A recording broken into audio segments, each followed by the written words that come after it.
Hey everyone, welcome back to my YouTube channel. आज हम पढ़ने वाले हैं क्लास 9 साइंस का chapter number 2 cell the building block of life. और आज ये है पार्ट 3 और आज का हमारा टॉपिक है the cell interior a coordinated working system. Students, आपने पिछले टॉपिक में यह पढ़ा कि almost every cells has 3 basic part. First number is plasma membrane, जिसे हम सेल मेम्ब्रेन भी कहते हैं। Second is cytoplasm and third is nucleus. लेकिन क्या सेल सिर्फ इन्हीं 3 पार्ट्स तक ही लिमिटेड होता है? Inside the cytoplasm many tiny specialised structure होती हैं। These structures are called cell organelles. ठीक है, यानी कि इन सेल्स के अंदर साइटोप्लाज्म होता है। साइटोप्लाज्म में भी बहुत छोटी छोटी स्ट्रक्चर होती है और उन स्ट्रक्चर्स को हम क्या कहते हैं? सेल ऑर्गेनल्स कहते हैं। अब हमारे मन में क्वेश्चन ये आता है कि what are cell organelles? Cell organelles cytoplasm के अंदर मौजूद छोटे छोटे स्पेशलाइज्ड स्ट्रक्चर होते हैं। Each organelles perform a specific function, यानी हर ऑर्गेनल का अपना एक अलग काम होता है। For example, some organelles produce energy, some prepare food, some help in the transport of material and some digest waste material. जैसे हमारे स्कूल में प्रिंसिपल है, टीचर्स हैं, ऑफिस का स्टाफ होता है, सपोर्टिंग स्टाफ होता है, सबकी अपनी अपनी रिस्पॉन्सिबिलिटीज होती हैं। सभी मिलकर स्कूल को स्मूथली रन कराते हैं। Exactly in the same way all the cell organelles work together and help the cell function properly. That's why the cell is called a coordinated working system. Now the textbook also mention that most cell organelles are extremely tiny, यानी इतने छोटे कि इन्हें ordinary microscope से तो देखा भी नहीं जा सकता। They can be observed only with an electron microscope. अब आपकी बुक में इसको ऑब्जर्व करने के लिए एक एक्टिविटी दी हुई है, activity 2.4। Now observe the 3 diagrams given in your textbook. Bacteria cell, plant cell and animal cell. इन तीनों डायग्राम्स को ध्यान से देखो। इन तीनों डायग्राम को देखने पर हम ये नोटिस करते हैं कि plant cell has a cell wall, chloroplast and large vacuole. Animal cell does not have a cell wall or chloroplast and its vacuole are comparatively smaller, whereas the bacterial cell looks quite different from both of them. ये हमने केवल observe किया है, हम detail से आगे पढ़ने वाले हैं। Bacterial cell, now let's understand an important concept. A bacterial cell does not have a well defined nucleus. इसका जेनेटिक मटेरियल न्यूक्लियर मेम्ब्रेन से इनक्लोज्ड नहीं होता। Therefore it is called a prokaryotic cell. अब क्वेश्चन ये आता है कि why is it called a prokaryotic cells? The word pro means primitive, यानी प्रारंभिक यानी स्टार्टिंग, नॉन मीन्स न्यूक्लियस। इसीलिए प्रोकैरियोटिक सेल्स वह सेल होता है जिसमें वेल डिफाइंड न्यूक्लियस नहीं होता। One more question, do prokaryotic cells have membrane bound organelles? No, इनमें mitochondria, Golgi body, endoplasmic reticulum और लाइसोसोम जैसे मेम्ब्रेन बाउंड ऑर्गेनल्स नहीं पाए जाते हैं। अब आप सोच रहे होंगे कि अगर ऑर्गेनल्स नहीं हैं तो बैक्टीरियल सेल अपने फंक्शंस कैसे परफॉर्म करता है? The answer is very simple. Most cellular activities take place directly in the cytoplasm, यानी प्रोकैरियोटिक सेल्स में ज़्यादातर वर्क होता है वो साइटोप्लाज्म में ही पूरा हो जाता है। उन्हें मेम्ब्रेन की या कोई भी बाउंड्री वॉल की नीड नहीं होती। Now let's move to plant cells and animal cells. इन दोनों सेल्स में वेल डिफाइंड न्यूक्लियस भी होता है और कई मेम्ब्रेन बाउंड ऑर्गेनल्स भी होते हैं। Therefore these are called eukaryotic cells. Why are they called eukaryotic cells? Because eu का मीन्स होता है रियल यानी वास्तविक और क्रियोन का मीन्स होता है न्यूक्लियस। इसीलिए यूकेरियोटिक सेल्स वो सेल्स होते हैं जिनमें असली में, ट्रू में या फिर वेल डिफाइंड न्यूक्लियस होता है। Now students, let's learn one more interesting fact given in the ready to go beyond section. In eukaryotic cells, there is a network of very fine fibers present inside the cytoplasm. This network is called the cytoskeleton. अब आपके मन में question आ सकता है कि what is cytoskeleton? Simple words में कहें तो साइटोस्केलेटन सेल का एक इंटरनल फ्रेमवर्क या फिर सपोर्ट सिस्टम होता है। ठीक वैसे ही जैसे हमारी बॉडी में बोन्स अपनी बॉडी को शेप और सपोर्ट दोनों देती हैं, इसी तरह साइटोस्केलेटन सेल को सपोर्ट और शेप देने के काम करता है। It also help the cell in movement and in the transport of material from one part of the cell to another. यह इतना छोटा होता है कि इसे भी केवल इलेक्ट्रॉन माइक्रोस्कोप से ही देखा जा सकता है। Now the text book mention another interesting point, the cytoplasm also store some material which are called cell inclusion. For example, plant cells may store starch as a food reserve. Some plant cells also contain crystals of calcium oxalate or silica. These stored material are known as cell inclusion. याद रखिए, cell organelles actively work and perform different functions. Cell inclusion केवल stored material होते हैं जो need होने पर cell के काम आ जाते हैं. Why do eukaryotic cells need these organelles? Now students, we have learned that eukaryotic cells contain many membrane bound organelles, but a question may arise in your mind, why do eukaryotic cells need so many organelles? Let's understand this with a simple example. Imagine a factory. अगर पूरे factory का सारा काम सिर्फ एक ही इंसान करे तो क्या वो फैक्ट्री इफिशिएंटली वर्क कर पाएगी? Definitely not. हर वर्कर का अपना एक स्पेसिफिक जॉब होता है.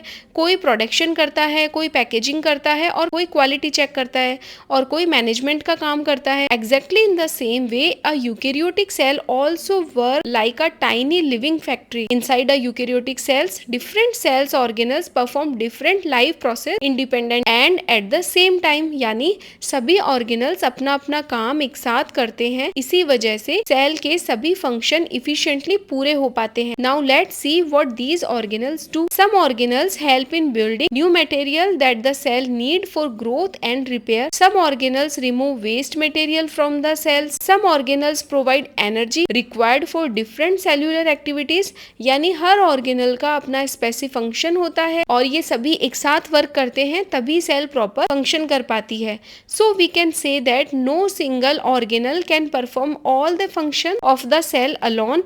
Each one has a specialized role and together they ensure the smooth functioning of the cell. Think of your school once again. The principal manages the school, teachers teach the students, office staff handles record and administration, supporting staff maintain cleanliness and discipline. अगर इनमें से कोई भी अपना काम पूरा ना करे तो पूरे स्कूल की वर्किंग बिगड़ सकती है. Similarly, if any cell organelle stop working, the normal functioning of the cell also gets affected. That's why all cell organelles work together as a team. That's why the textbook says a cell is like a tiny living factory with each of its part doing a specific job. This means every cell organelle has a specialized function and together they perform all the life process of the cell. Now that we know why eukaryotic cell need different organelles, let's explore these specialized structure one by one and understand their functions in detail. So let's move to our first cell organelle, nucleus, house of coded instruction. Now students, let's study the most important organelle of the cell, the nucleus. The nucleus is often called the control center or the brain of the cell because it controls almost all the activities of the cell.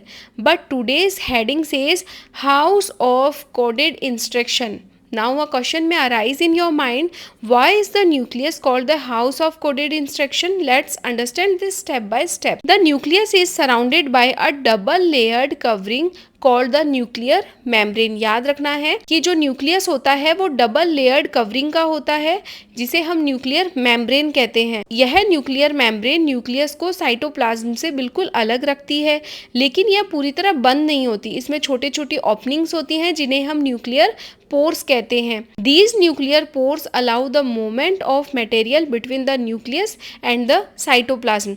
यानी कि जरूरी चीजें होती है वो nucleus के अंदर या बाहर इजीली आ जा सकती है. Now inside the nucleus there is a dense round structure called the nucleolus. अब आपके मन में क्वेश्चन आ रहा होगा कि what is the function of the nucleolus? The nucleolus is the place where ribosomal सब units are produce. Simple words में कहें तो न्यूक्लियोल्स राइबोसोम्स बनने की शुरुआत करता है. दीज राइबोसोमल सब units then move into the cytoplasm where one large sub unit and one small sub unit join together to form a complete ribosome. याद रखना है राइबोसोम्स प्रोटीन सिंथेसिस का काम करते हैं और इनके बारे में हम आगे डिटेल से पढ़ेंगे. अब आते हैं क्रोमोसोम के अंदर जो कि इंपॉर्टेंट पार्ट है न्यूक्लियस का. What are chromosome? Chromosomes are thread like structure present inside the nucleus. However they become clear visible only when the cell is about to divide. यानी नॉर्मली क्रोमोसोम्स आपको नहीं दिखाई देंगे, लेकिन जब सेल डिवीजन का टाइम आएगा रोड शेप स्ट्रक्चर के रूप में ये आपको आपको दिखाई देने लग जाएंगे। अब क्रोमोसोम के फंक्शन क्या आते हैं? Why are chromosome so important? Chromosomes carry the hereditary information from parents to their offsprings. Easy language में बोले तो जैसे हमारे बालों का रंग क्या, आंखों का कलर क्या है, हमारी हाइट क्या है, या कोई भी जो माता पिता से जो गुण मिलने वाले हैं वो सारे क्रोमोसोम की वजह से ही हमें मिलते हैं। इसके बाद अपना नेक्स्ट ऑर्गेनल आता है DNA. What is present inside chromosomes? Chromosomes के अंदर क्या होता है? Chromosomes are made up of DNA and specific protein. DNA stand for deoxyribonucleic acid. DNA contain the complete genetic information of an organism. आप DNA को cell का instruction manual या फिर ब्लूप्रिंट भी कह सकते, क्योंकि इसमें शरीर के निर्माण करने, कार्य करने की जुड़ी सभी जानकारी स्टोर्ड होती है। अब आपके मन में क्वेश्चन और आ रहा होगा कि अगर डीएनए ये होता है तो जीन्स क्या होते हैं? Genes are the functional segment of DNA, यानी डीएनए का वह छोटा सा भाग जो किसी स्पेसिफिक कैरेक्टर को कंट्रोल करता है उसे जीन्स कहते हैं। For example eye colour, hair colour, blood group, height या फिर और भी कैरेक्टर्स जीन के द्वारा कंट्रोल्ड होते हैं। अब एक इम्पॉर्टेंट कॉन्सेप्ट और आता है chromatin material. In a non dividing cell DNA is present in the form of chromatin material, यानी अगर कोई सेल डिवाइड होने वाली नहीं है तो उसमें डीएनए जो होता है वो क्रोमेटिन मटेरियल की फॉर्म में होता है। Chromatin material is a long, thin and thread like network present inside the nucleus. और जब सेल सामान्य रूप से काम कर रही होती है तब डीएनए इसी क्रोमेटिन के रूप में फैला हुआ होता है। इसके बाद नेक्स्ट पॉइंट आता है formation of chromosomes. But whenever the cell is about to divide, this chromatin material become shorter, thicker and highly organised. It gets condensed to form chromosomes, यानी सेल डिवीजन के टाइम क्रोमेटिन मटेरियल ही chromosomes में बदल जाते हैं। अब आपकी book का एक पॉइंट आता है threads of curiosity. Now student, let's read a very interesting fact given in the threads of curiosity section. आपने अभी सीखा कि nucleus is the control centre of the cell, but did you know that not every human cell has a nucleus? Yes, mature red blood cells जिसे हम RBC बोलते हैं does not have a nucleus। अब आपके मन में question आ सकता है कि why don't mature RBC have a nucleus? The reason is very simple. When RBC lose their nucleus, they get more space to store hemoglobin। और जितना अधिक हीमोग्लोबिन होगा उतनी ही अधिक ऑक्सीजन ये पूरी बॉडी की सेल्स तक पहुंचा पाएगा। So the absence of a nucleus actually help RBC perform their function more efficiently. But there is a disadvantage too. If RBC do not have a nucleus, can they divide or repair themselves? The answer is no. Since mature RBC lack of nucleus, they cannot repair themselves and they also cannot divide to form new cells. इसका reason यही है कि उनका life span भी सीमित होता है। A mature red blood cell survive for about 120 days. After that, it is destroyed and new RBCs are produced in the bone marrow. अब आपकी बुक में एक इंटरेस्टिंग क्वेश्चन आता है, Do you know any other cells without a nucleus? तो चलिए इसका answer सोचते हैं। In humans mature RBC are the most common example है जिसमें न्यूक्लियस नहीं होते। Most other human cells do have a nucleus. अगर आपके माइंड में ऐसा कुछ है तो आप मुझे कमेंट में बता सकते हैं। Now student, we have already learn that prokaryotic cells do not have a well defined nucleus, but now a question में arise, if prokaryotic cells do not have a nucleus, then where is there DNA present? Let's understand this. In prokaryotic cells, the DNA is not enclosed inside a nuclear membrane. Instead, it lies freely in the cytoplasm. यानी यह DNA cell के एक specific part में पाया जाता है जिसे nucleoid कहते हैं. So the nucleoid is the region that contain the genetic material of a prokaryotic. I hope आपको समझ में आ गया होगा कि जो prokaryotic cells होते हैं उनके अंदर DNA कहाँ मिलता है? न्यूक्लियोइड के अंदर मिलता है. ठीक है, उनके अंदर जेनेटिक मटेरियल होता है. One more interesting point, the DNA of a prokaryotic cell is present as a single circular DNA molecule. यानी prokaryotic cells में DNA यूकेरियोटिक सेल्स की तरह क्या क्रोमोसोम के रूप में नहीं होता, लेकिन ये एक सर्कुलर DNA मॉलिक्यूल के रूप में होता है. यानी प्रोकैरियोटिक सेल में DNA यूकेरियोटिक सेल्स की तरह कई क्रोमोसोम्स के रूप में नहीं होता, जबकि ये एक सर्कुलर DNA मॉलिक्यूल के रूप में होता है. This DNA is associated with some specific protein which help in its organization. Now let's compare. In eukaryotic cells, DNA is enclosed inside a well-defined nucleus, but in prokaryotic cells, DNA is not enclosed by a nuclear membrane. It remain in the nucleoid region. यही सबसे बड़ा difference है nucleus और nucleoid के बीच में. So students, that's all for today's class. In the next video, we will continue our journey inside the cell by studying ribosomes and the other important cell organelles. अगर आपको ये video पसंद आए तो इस वीडियो को लाइक, शेयर और channel को सब्सक्राइब करना बिल्कुल भी ना भूलिएगा. मिलते हैं नेक्स्ट वीडियो में. Thanks for watching. Happy learning.